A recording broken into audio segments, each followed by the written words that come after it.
नमस्कार बच्चों। हमारी PA1 का चैप्टर टेक्स्ट बुक में कंप्लीट हो गया था। तो आज से हम लोग वर्कशीट में स्टार्ट करेंगे अपना काम। तो वर्कशीट में चैप्टर 1 का पठित गद्यांश 1 में मैं रीड करूँगी, उसके बाद क्वेश्चन आंसर करेंगे। ठीक है बच्चों? तो सबसे पहले हम अच्छे से रीड करना सीखेंगे। अब मेरे साथ साथ आपको भी रीड करना है, क्योंकि क्लास में हम करते हैं ना साथ साथ रीड, तो वैसे ही मेरे साथ साथ आपको भी बोलना है, ताकि आपको बोलने की आदत और उच्चारण बनी रहे। कभी किसी से झूठ ना बोले, पहले सोचें फिर मुंह खोलें।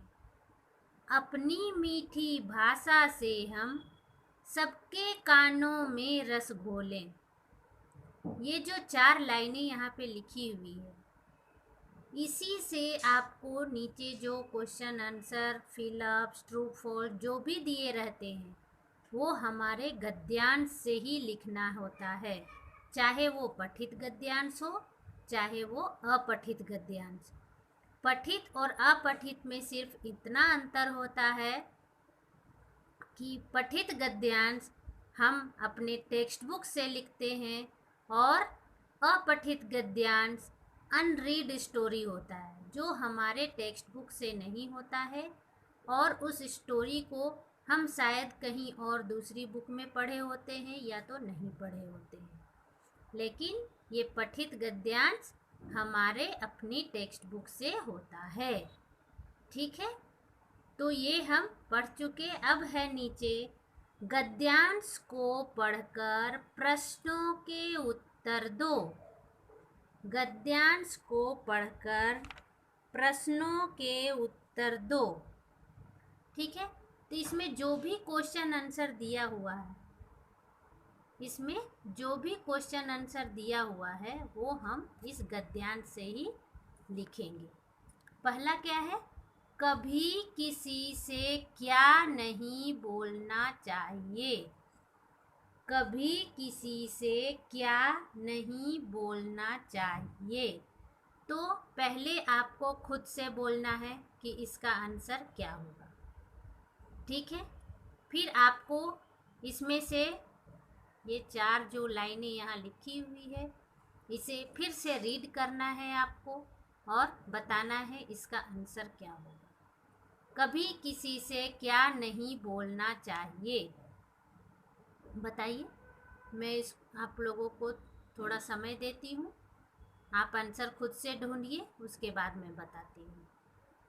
कभी किसी से क्या नहीं बोलना चाहिए, तो इसका आंसर क्या होगा? देखिए, कभी किसी से झूठ नहीं बोलना चाहिए। कभी किसी से झूठ नहीं बोलना चाहिए। और आप इसी तरह सुंदर सुंदर अपनी वर्कशीट में अपनी सुंदर राइटिंग से लिखेंगे। ठीक है? दूसरा क्वेश्चन है, सबके कानों में क्या घोलना चाहिए। सबके कानों में क्या घोलना चाहिए। क्वेश्चन आंसर भी बहुत सरल है, आसान है, इसलिए आपको घबराना नहीं है।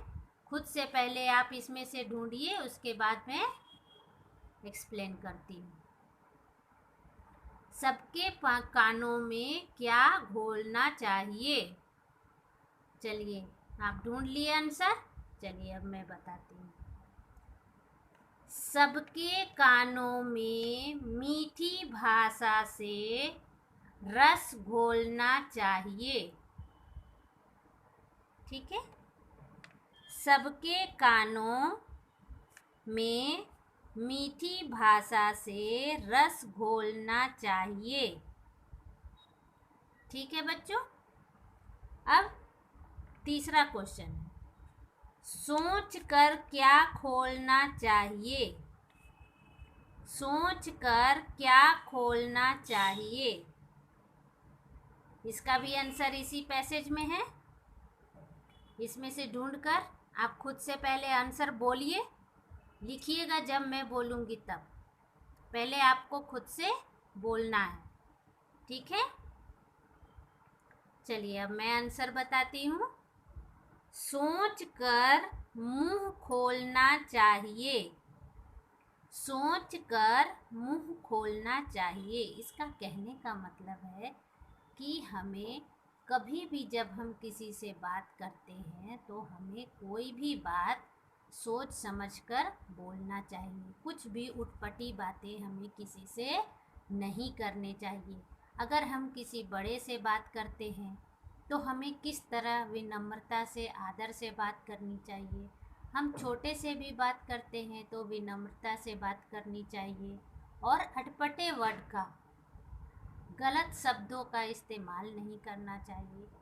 तो इसमें कहने का मतलब यही बोला गया है कि सोच समझकर क्या खोलना चाहिए। इसका मतलब है सोच समझकर मुंह खोलना चाहिए, ताकि हम किसी से बात करें तो कुछ सोच समझकर करें। हमें किस वक्त पर, किस जगह पर कौन सी बातें बोलनी है, ये सोच कर बोलनी चाहिए, ठीक है। चलिए अब उसके नीचे है खाली स्थान भरो। खाली स्थान भरो, तो ये भी आपको पैसेज से ही लिखना है।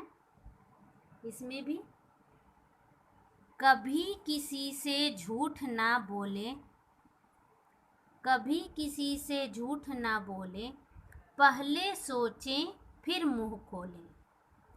अपनी मीठी भाषा से हम सबके कानों में रस घोलें। ठीक है बच्चों, ये ऊपर से देखकर और खाली स्थान पर आपको ये भरना है। अब ये पठित गद्यांश 1 समाप्त हुआ और आज का आपका होमवर्क है पठित गद्यांश 2। पेज नंबर 2 में पठित गद्यांश 2 आपका होमवर्क है। इसे आपको पैसेज को पढ़ना है और क्वेश्चन आंसर कंप्लीट करना है। ठीक है बच्चों, पेज नंबर 2। ठीक है, धन्यवाद बच्चों, नमस्कार।